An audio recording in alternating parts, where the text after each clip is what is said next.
جی مفتی صاحب، آج کل ہر بندہ اسی کوشش میں ہوتا ہے کہ اسے شہرت مل جائے، مقبولیت ہو جائے، یا لوگوں کی نظر میں وہ اچھا ہو جائے، لوگ اس سے محبت کرنا شروع کر دیں۔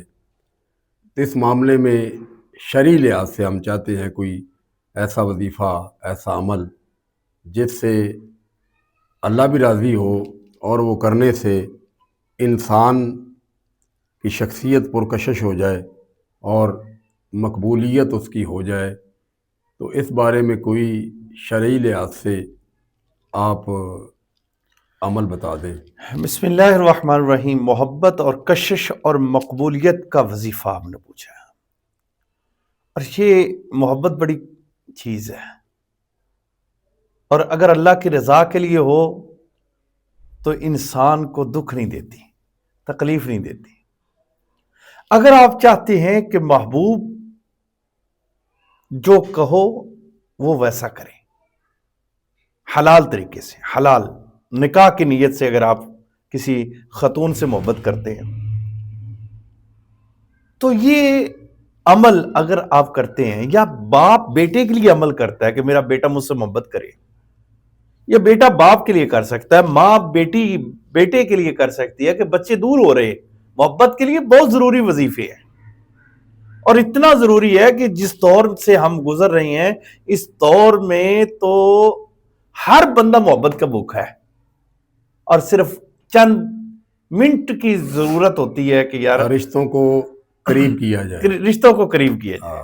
دوری بہت نہ دوری ہو ہو، گئی، بہت دوری اس وقت ہو چکی ہے، تو اور اس کو اب قریب کیا اس جا کو قریب سکتا ہے۔ کیا جائے اور ایک دوسرے کے ساتھ مل جل کر رہا جائے، ایک دوسرے کے دکھ درد میں بندہ شریک ہو اور دکھ بانٹنے والا بنے، اور نہ کہ دکھ دینے والا بنے۔ یہ جو عمل ہے نا، یہ مائیں جو روتی ہیں نا بچوں کے لیے کہ بچے محبت نہیں کرتے، باپ سارا دن محنت کر کے پھر بھی پریشان ہے، اس کا جو رونا ہے نا وہ ختم ہو جائے گا۔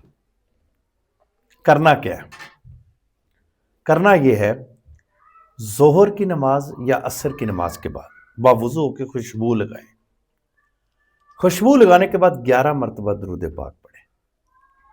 درود پاک پڑھنے کے بعد اس کو چاہیے کہ صرف اور صرف سورت یوسف کی آیت نمبر 4 اس کو 99 مرتبہ پڑھ لے، اور وہ پڑھنے کے بعد صرف 3 لفظ پڑھ لیں،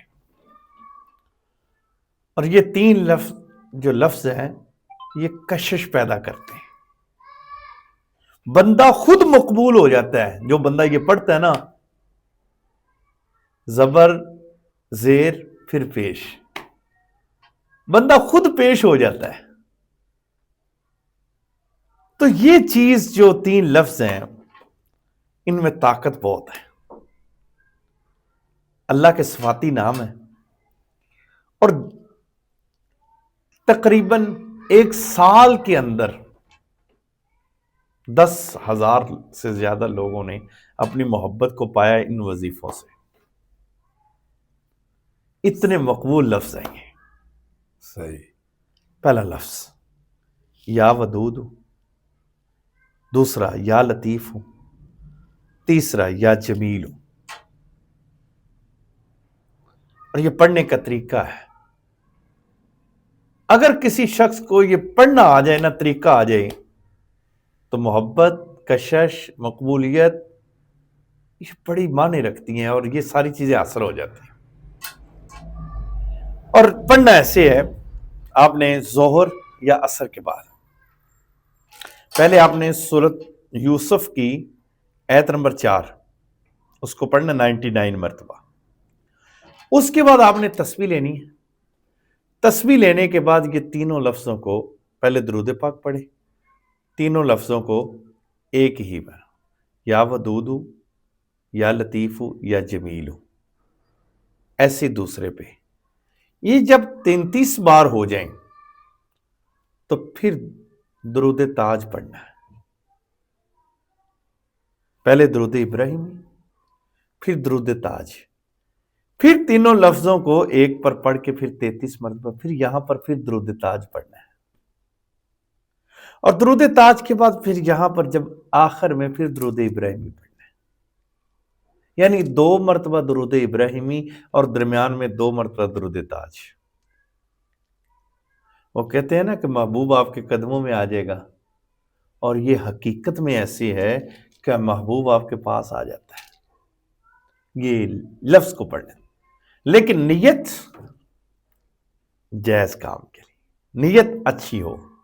ہاں اس میں یہ آپ نے بتایا ہے کہ نماز کے بعد، ہاں تو اس میں ساتھ یہ نماز کا جو فرض ہے نا، نماز وہ ضرور، اللہ کا قرب حاصل کرنے کے لیے سب سے جو زیادہ اللہ کے قریب کرتا ہے نا عمل، وہ ہے فرض نماز۔ وہ فرض نماز ہے۔ تو یہ جب بندہ نماز پڑھتا ہے تو اللہ کے قریب ہوتا ہے، جب قریب ہوتا ہے پھر جو پھر جو وظیفہ لفظ- کرے گا اسے پھر زیادہ فائدہ بھی ہوگا اسے ہی۔ میں کہتا ہوں کمال کا۔ اور یہاں پر آپ کی سعادت کے ساتھ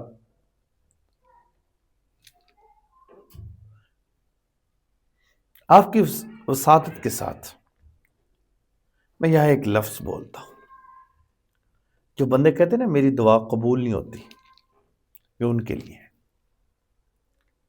نبی کریم صلی اللہ علیہ وآلہ وسلم ایک شخص کے پاس سے گزرے جو پڑھ رہا تھا یا ارحم الراحمین یا ارحم الراحمین، کثرت کے ساتھ پڑھ رہا تھا۔